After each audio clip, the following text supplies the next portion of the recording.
Hello, everybody. Welcome back to an episode of the Better Events Podcast. We are so excited to be with you today. And in today's episode, we are doing something a little bit different. So, we are going to listen to a recording of a webinar that I was a co panelist and moderator for, all about how you can make more money at your fundraising event. On this panel, I was joined by DC Evans from Kind and Company Events and Jackie Baker from Spark Events. And we have a wonderful conversation about this. And so we are going to play this for you. We hope you enjoy it. Let's get into the episode. Welcome to the Better Events Podcast. Join two event strategists, Logan Clements and Mary Davidson, who believe we can all create, host, and attend better events. In this podcast, you will learn about event strategy and actions that you can use today as an event host, planner, or manager. Hear directly from the people who are creating innovative and inspiring events today and tomorrow, and grow your business along the way. Now, let's get started, and thanks for listening to the Better Events Podcast.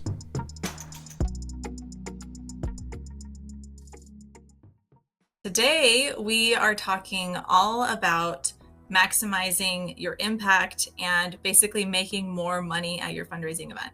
And so we're going to really get all in about event revenue today and really provide some tips and tricks that will help you maximize that in your events. And so we wanted to kind of show you, this is the agenda. These are all of the points we're going to go through. We've broken it down into basically like 6 steps. And so we're going to be talking about defining your goals, focusing on relationships, mission moments, technology, income, post-event stewardship. So we're going to cover all of that today. And so we will go ahead and get into it by starting with defining your clear goals.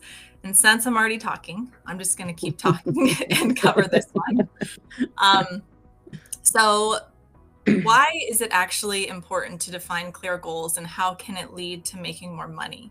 So I'm excited to talk about this. I really love Fundraising 101 for events and kind of where do you start. And so I was excited to take this one.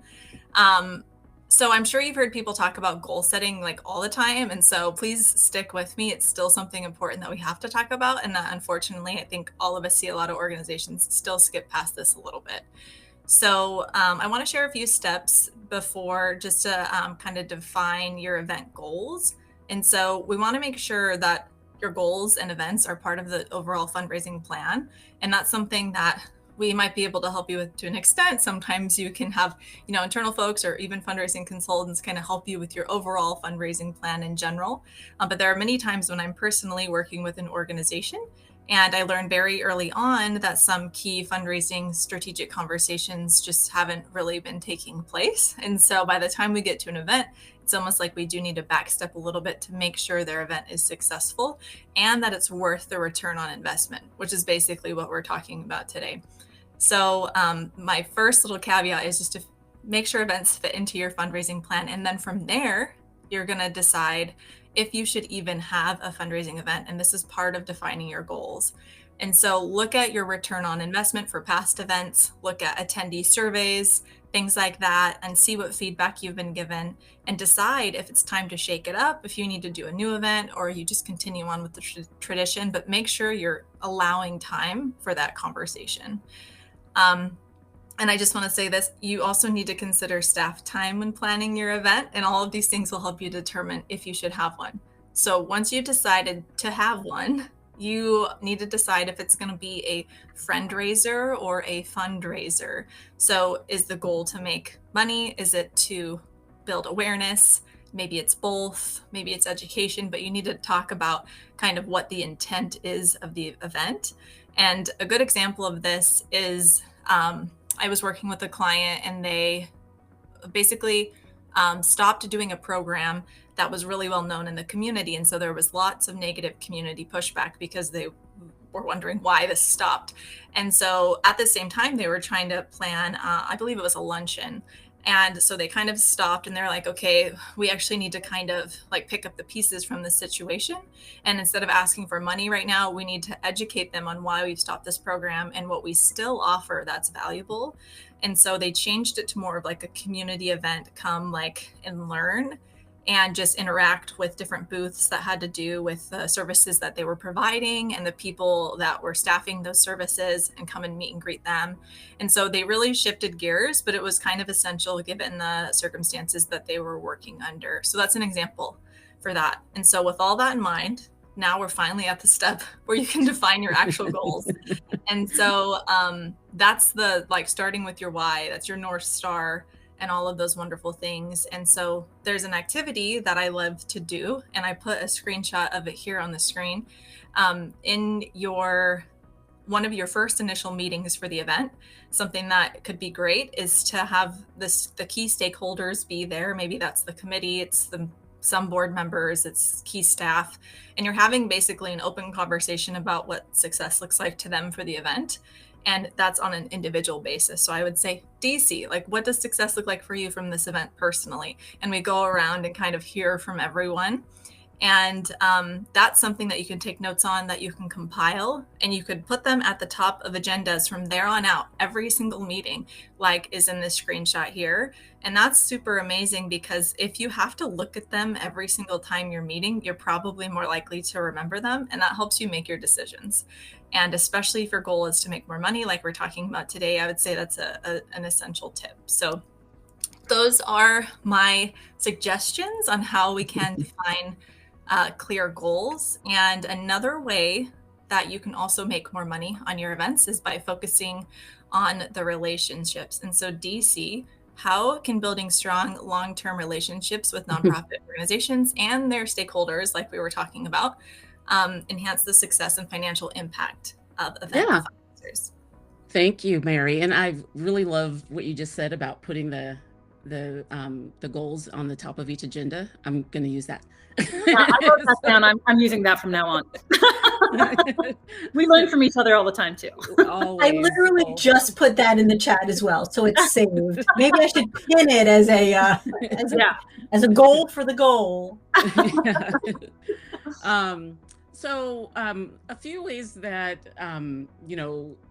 building those relationships can benefit the financial impact of your fundraisers. I have a few different ideas and a couple examples of that I've used.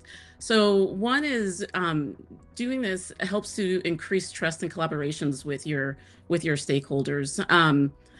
When people who believe in your organization, they trust where the organization is going, they trust the mission, and they advocate for the cause, which also helps with the bottom line, because then those folks become your ambassadors, and they're reaching out to other people and sharing, what they love about your organization.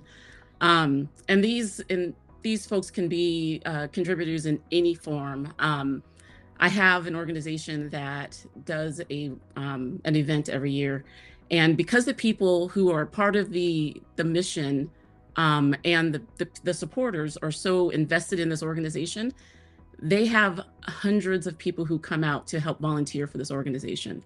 A lot of people don't have that, and volunteers are really the lifeline to organizations. And so this particular organization, the folks will start asking when they can volunteer, when they can come, when they can show up, months before the date is even announced, just because they know and they trust in this mission so much.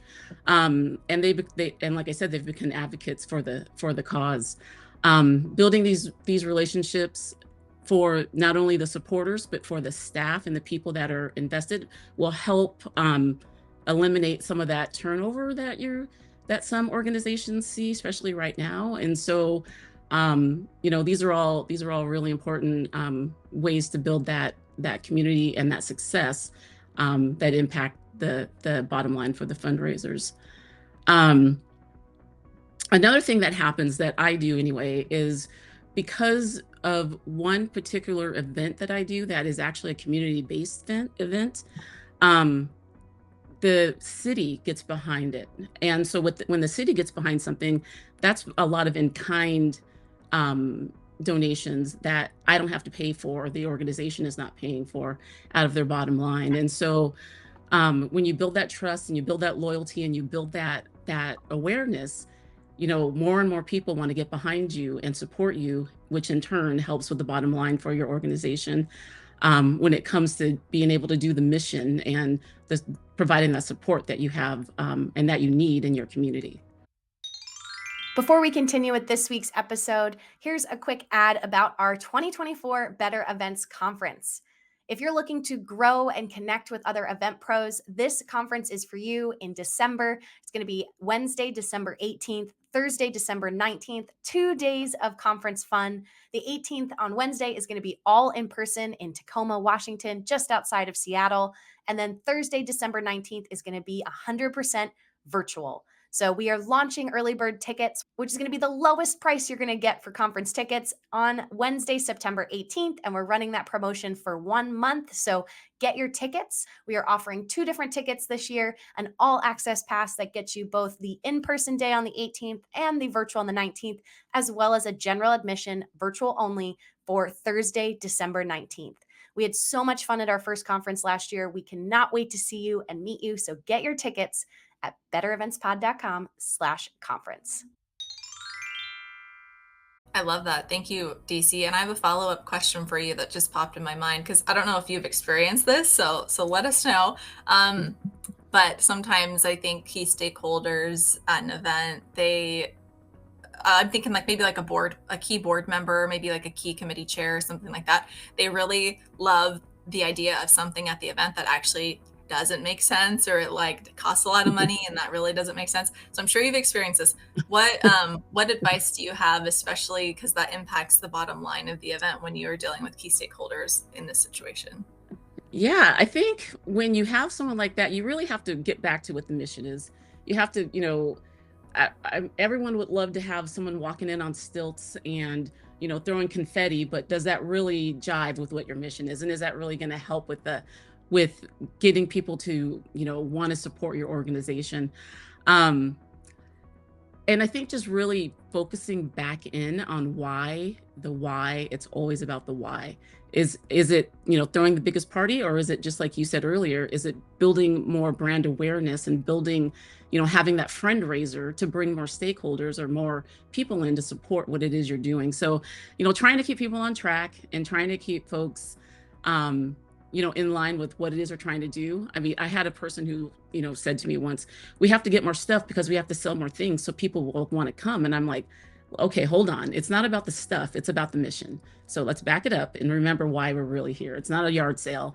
It's nothing like that. It's really to come in, support, build that awareness and, have something that's going to be sustainable for your own organization, for not only now, but for the future. Thank you, DC. That was awesome. That was a little mic drop there, and I appreciate that.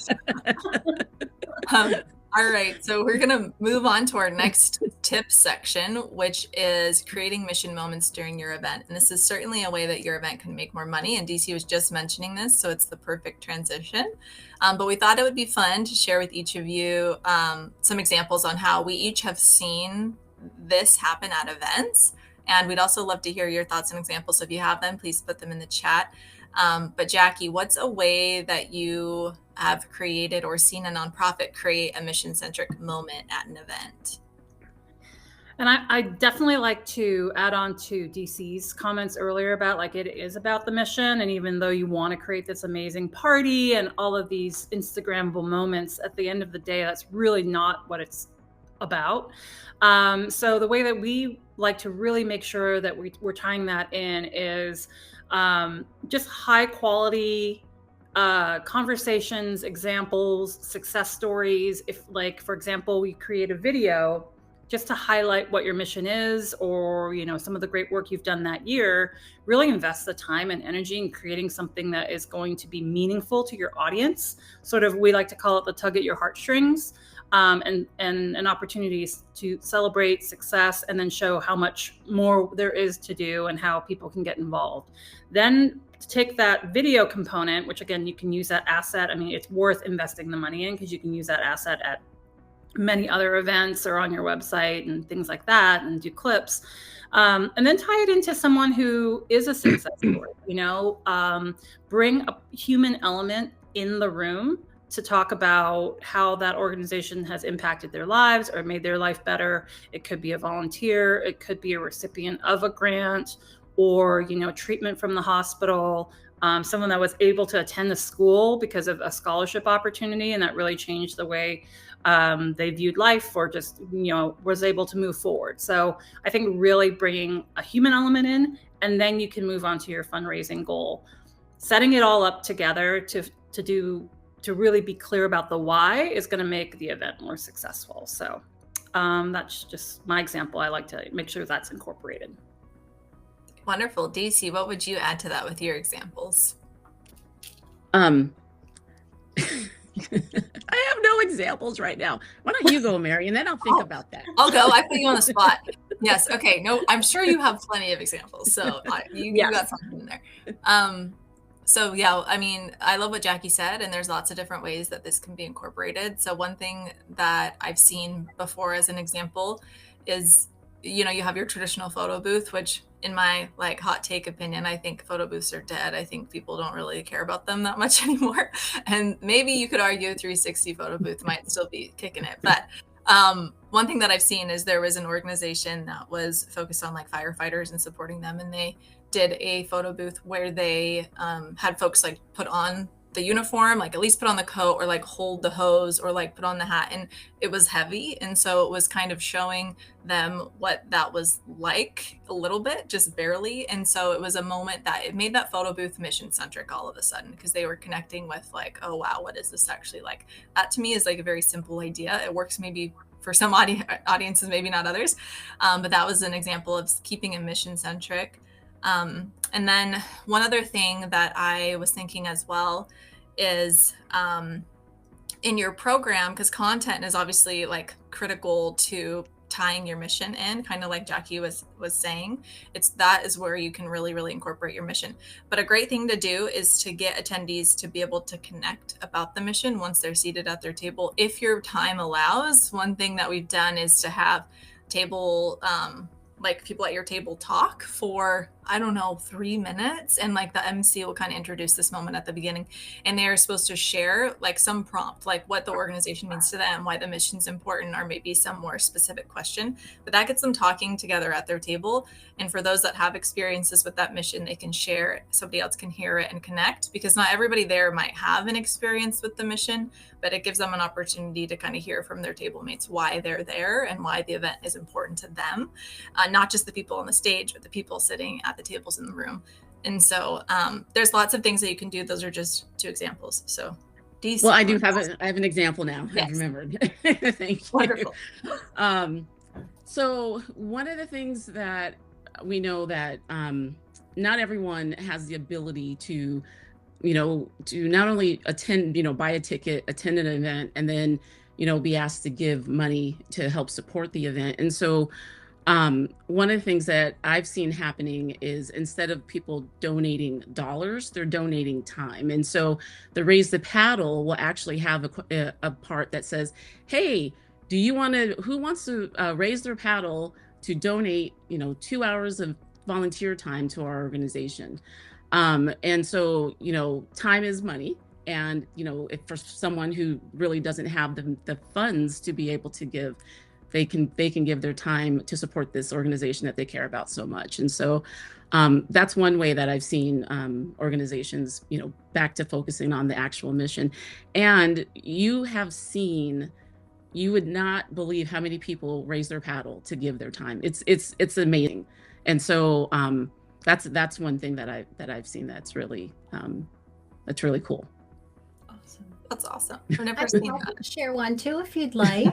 Please. I was talking to the fabulous people over at Parasport Spokane, and they're all athletes that have injuries or some sort of disability of some sort.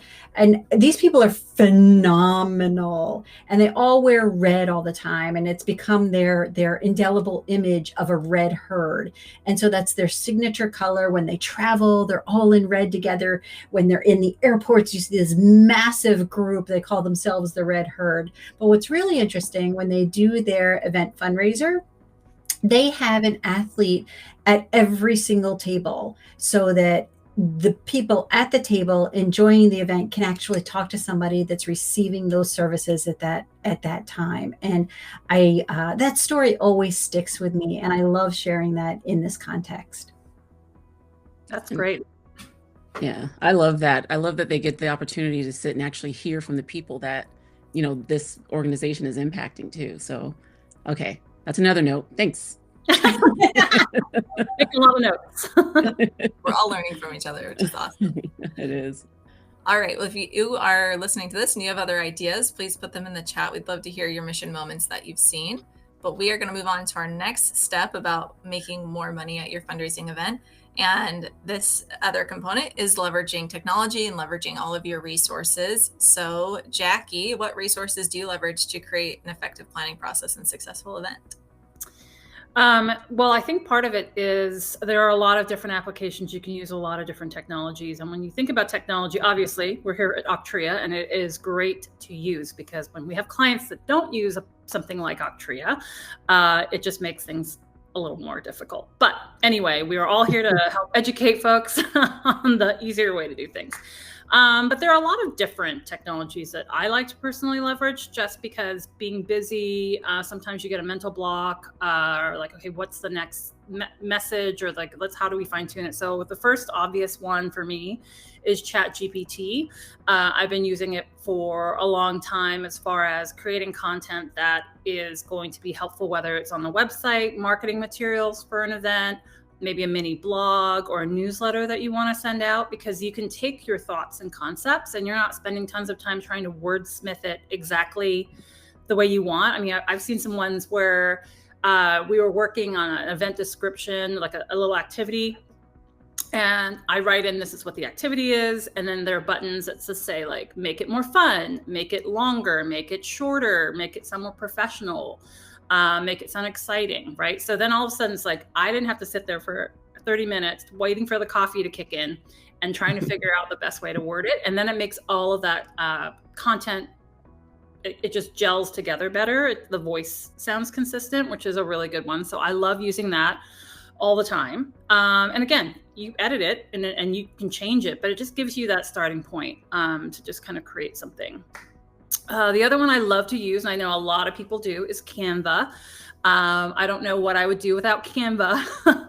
Or like when I started event planning, 25 plus years ago, there was none of these things. So like, I know the hard way to do it, the old way, where you didn't have any of this stuff. So it made just even trying to come up with a design or flyers or things like that a lot more challenging, or you need to bring in a graphic designer. That could be really expensive. So that is one that we leverage for even designing bid cards, all the little inserts that go in your bidder packets, your programs and everything. And then you've just got that and you can update it year after year, have your team collaborate on it, especially like we've got one where we've got an event coming up and the organization had an intern go in and make their program this year. And that's a great experience for them. And it saves a lot of time and energy and expense as well. So Canva, we use Canva Pro because you can get a lot more team members involved. So depending on your organization, you could go with like the cheap or free version, or you might want to actually pay for Canva Pro.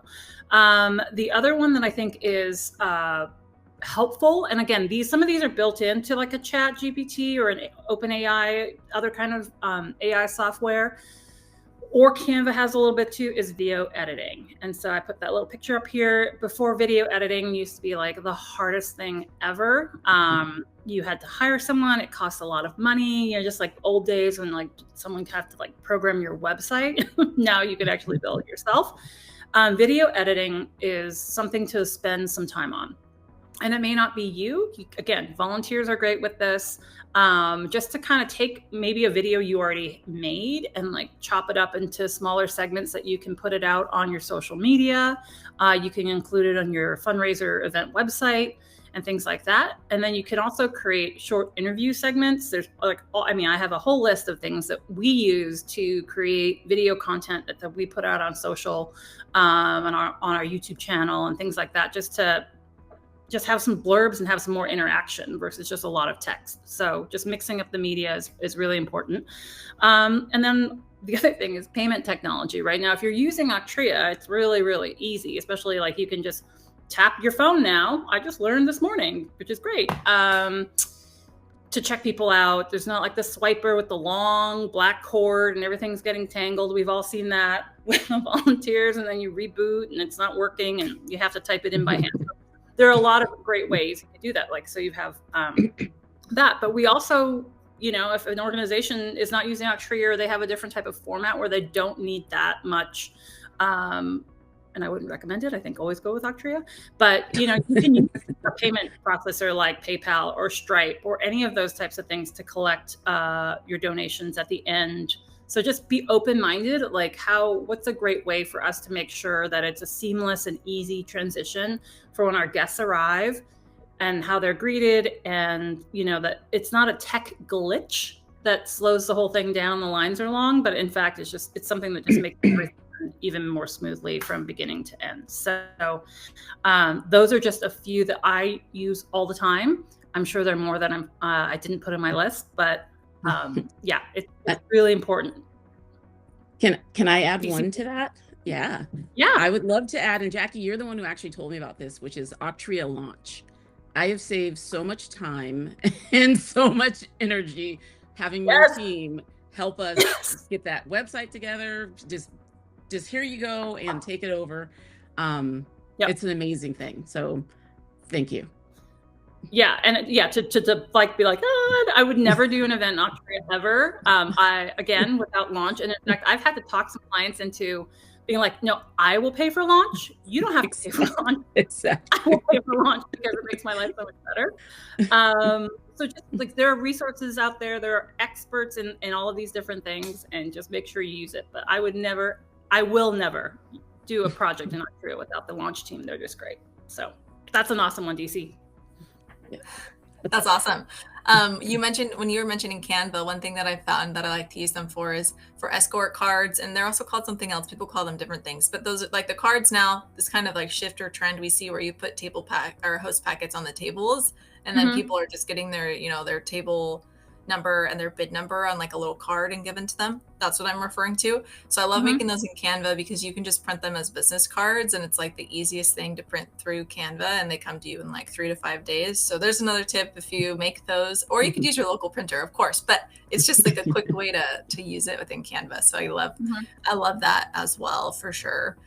And as we're talking about leveraging resources, so we've talked a lot about technology, and I'm kind of going to put you all on the spot, but I'd love to hear about how you leverage your resources with vendors, because they're a key, you know, part of the partnership. And I think whether that's with you all or with the client, so the nonprofit themselves, how you see them managing those relationships with vendors, I think those can be really, really key partnerships in making an event successful and maybe helping it make more money. So do you all have any examples on how we can work with vendors to leverage resources?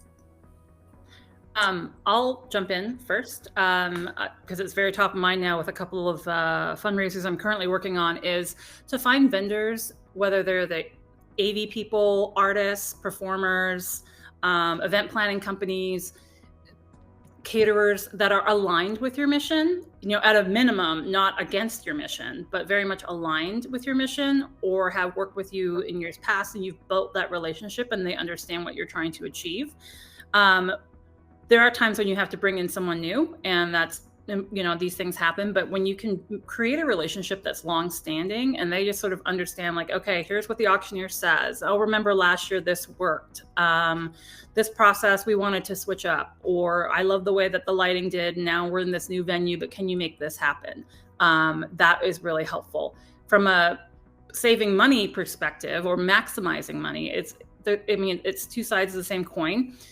A lot of times, some of your vendors who are really invested in the relationship and the cause will definitely give you a discount. I don't think that's like you should go out asking for a discount. I found that a lot of them just offer them. And especially if you're a long-term partner, they just kind of give you more and more, or are willing to just add things that you didn't even ask for, just to make the event more impactful. And so that creates a better event, a bigger event, and then hopefully a more profitable one as well. And I just like working with people I like. That is also yeah, I agree with what Jackie said. You know, when you build those relationships with vendors, you a lot of them do offer that nonprofit discount, which is really key to the bottom line. Um, Another way, and Mary and I kind of came up against this last year, where we both had an event in the same space back to back. And we didn't know it because, everybody's doing their thing. And, afterwards we talked about it and said, it would have been nice to be able to have known that, we were doing this event back to back, but because we thought it could have helped us with our AV costs, because AV was really, that was like the biggest expense that this organization had. And so, working with your partners in your community or in your field to really find out, what they may be doing, and see if you can actually, merge resources that way, and, hopefully get a little bit of a break when it comes to actually doing the event.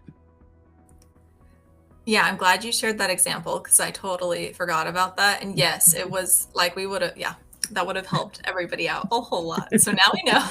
Now we know. We'll text each other like, hey, when's your next event? But totally. And I think like you all were saying, we and then also other vendors, that we learned so much the first year working together. So by year 2, everybody is just more locked in. They have experience with the event and your time is more efficiently used. You have better ideas. I think a better service that's provided to you. So 100% totally agree. I would say a little bit contrary to what you said, Jackie, I think is I would tell nonprofits to ask for discounts every single time, because the worst somebody can say is no. They might already be providing it like you were saying, but it doesn't hurt to ask. So I always tell them to ask every single time. We've gotten it many times. It's like, a 10% discount when they wouldn't have given it if we didn't ask. So you never know. But yeah, if it's a long-term partnership, that's probably something that need to be said. Yeah, and I agree with that. Like, you should definitely ask, but depending on who the vendor is, right? If they're very, very much a small business, like they're like, I'm trying to give you the best deal I can. But if they're like a larger company, they're like, oh yeah, of course. But yes, asking is good. Expecting is not great though, right? Yes, so 100%. Yeah, love that. Great. All right. Well, we are going to move on to our next tip about another way that you can make more money at your event, which is ironically by maximizing your income. Obviously, we're talking about making more money, but we want to make sure that you actually have money left over from the event. So a positive return on your investment. So that's what we're talking about here. So DC, what are some effective strategies for leveraging partnerships and relationships to maximize income specifically for the events? Yeah. So one of the things that I thought about when I brought up this question was, I'd spoken to a customer, a potential customer at that point, but and I said, who are your sponsors? What does your sponsorship look like? And they were like, oh, Jimmy, he makes a sign and we put it in his restaurant. And I was like, okay. And I was like, well, how much does Jimmy pay to do this? And he was like, oh, he doesn't pay anything. And I was like, well, I understand, sponsorship can come in many forms, and, that's kind of more of advertising. And I was like, well, does anyone pay to help with putting on your event? And they were like, no, why don't we do that? And I was like, well, that's where sponsorship comes in. And so when I think of sponsorship, it's either an in-kind sponsorship where someone is actually providing you with a service that you don't have to pay for as an organization, or it's actually financial sponsorship where it's basically advertising on behalf of an organization that may align with your mission.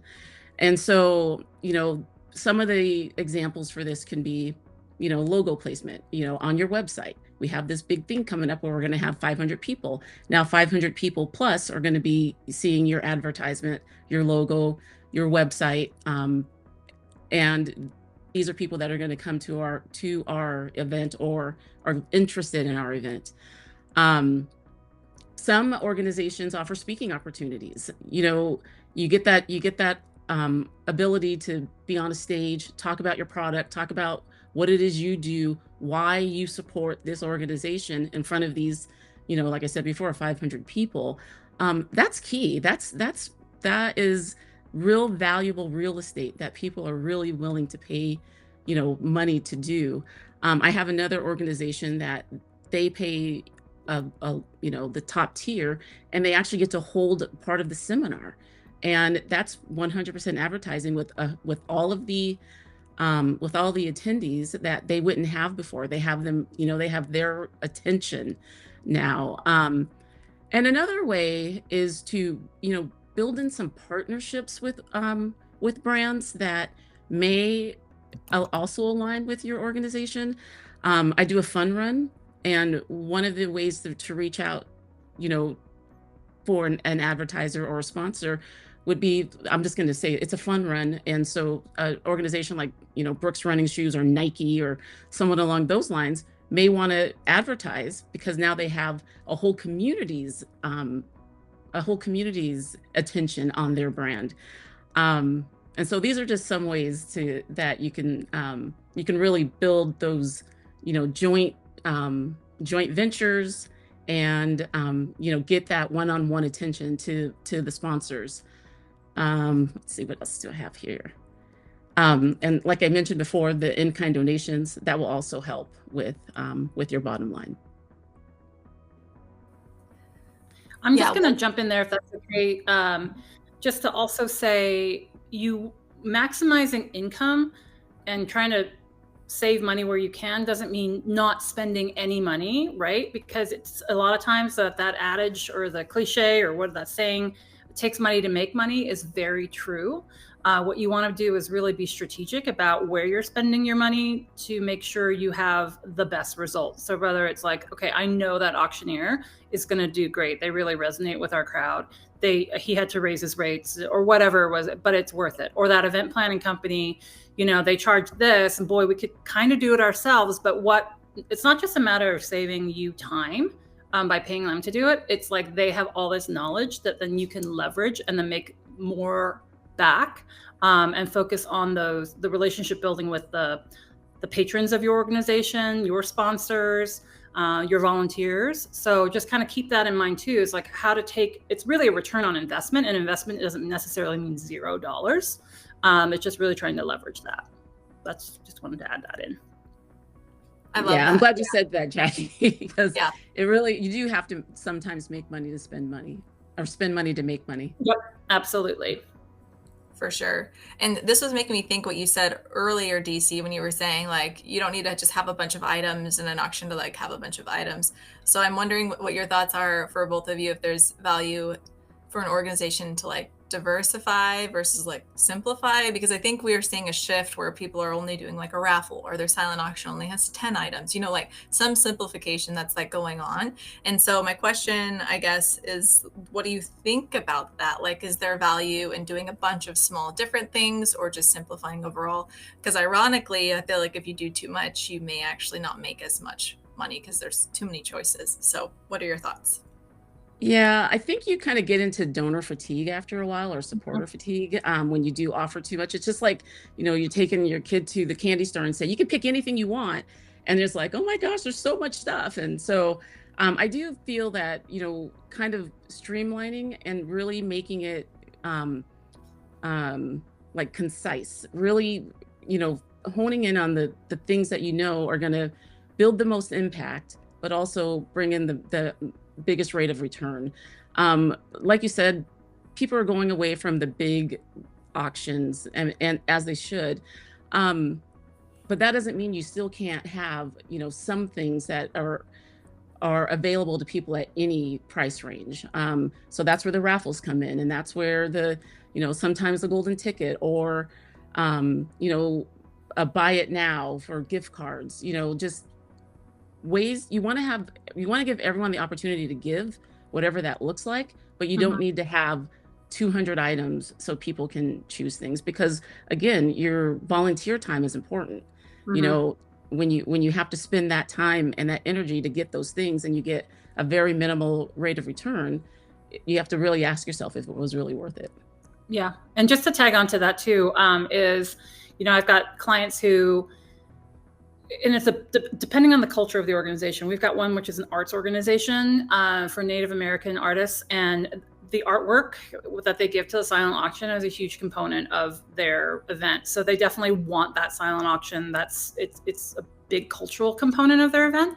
But I also have another one that just completely got rid of the silent auction. It's like, that is not what we are trying to do here tonight. We're trying to create a different type of environment. And what they did was actually change their ticket price. They wanted to have they wanted to have attendees. I'm trying to put this in a concise way without ChatGPT. They wanted to have their attendees be the ones who could really donate to the cause. So they were really focused on the fundraising component, limiting the number of live items, just so they're like the high impact. There wasn't sort of that auction, bidding fatigue, like, oh, we're on number 20. Okay, when are we going to be able to go home? But they raised their ticket price significantly, right? So that's going to price some people out, but their mission for that particular event had very definitive goals. Whereas other events, they want to make it something where the community can be a part of and people can feel included. Like, I can bid on this gift card. I can't buy that $2,000 package, but I can like be there. I can be supportive. I can be I can raise my, bid number. I can, bid on different things in the silent auction and feel a part of it. So those are different types of missions or executions towards your mission, which is why what Mary said earlier, when you're doing your goals, is like, why will then determine how and what you actually do on site. So that's my thoughts there. Yeah, and then I was thinking too, DC, you brought this up before, we've talked about this, but when you're looking through your budget and things like that and keeping all of that in mind, thinking through how much it costs to raise $1 is a really good metric that I like to use. And so that's basically your expenses divided by your gross revenue. And so, for example, if you spend like $2,500 on your event, which I'm sure you're probably spending more, but let's say you spend $2,500 on your event and you had a gross revenue of $10,000, then your fundraising cost to raise $1 would be 25 cents. So you're spending 25 cents for every dollar raised, which is actually pretty good. That's a good amount. I would say many events aim, and I'm curious if you all have heard a different metric, but I think like 30 cents to raise $1 is really good. Like, that's something that people kind of aim for. But I've been involved in events where it's closer, like it costs 60 cents to raise $1. And those are falling more in your friend-raiser category because they're just not going to make as much money, but they might have a different goal. And so that's something I love putting at the bottom of a budget, just because it kind of puts it into perspective a little bit more. So we're going to move on to our last section, post-event stewardship. And this is something that we can't forget to share about because it's the thing that often gets left on the wayside after an event. People are just ready to be over and done with it, and we get it. But Jackie, can you share what stewardship even is and why it's important after the event? Yeah, sure. Stewardship is basically taking care of something that is very important to you, whether it's a relationship or a physical item or a philosophy. So what I find to be really important here is everyone's exhausted. You're packing up, you've been going really hard, especially up to event day, game day. And at the end of it, a lot of times people are just like, okay, I don't even want to talk about it anymore. I don't want to think about it. I just want to sleep for a few days. And that is actually the wrong approach. Get some rest for sure, but you need to go back and thank the people who were involved, whether it's first of all, the attendees and your organization want to know immediately, how much did we raise, or how much did we profit? I usually like to use raise because that you don't necessarily have all the little costs back in at the end of the event, and that's always a bigger number, which is impressive. So you need to get that information out, take care of the people who were there, thank them, get your donor receipts out right away so they're not chasing you for it come, April the following year. Get your thank you notes out to anyone who donated an item, whether it was in kind or something for your organization. Thank your volunteers. Really make sure that to tell them why it was great that they were there and how valuable that is. And I think one of the ways that is missing, and I'm a big fan, which is why I put a picture here of an actual note card, is when you actually write something and send it to them one by one versus, in a big newsletter. Thanks to all the volunteers that made it that night. If you can have a volunteer write to the volunteers or get something heartfelt put together, it's going to go a lot further in making them feel connected and continuing want to engage with the organization throughout the year, right? So it's not like, hey, I'll volunteer for your big event, but then I just peace out the rest of the year and don't do anything. They're like, hey, I'd like to sign up to do something this quarter. How can I help? Or how can I, be of service to this organization. So just really taking care of those relationships and showing gratitude is incredibly important. So that's kind of my thinking about how stewardship's important. And also then you start planning for the next year, right? So, well, that's very important.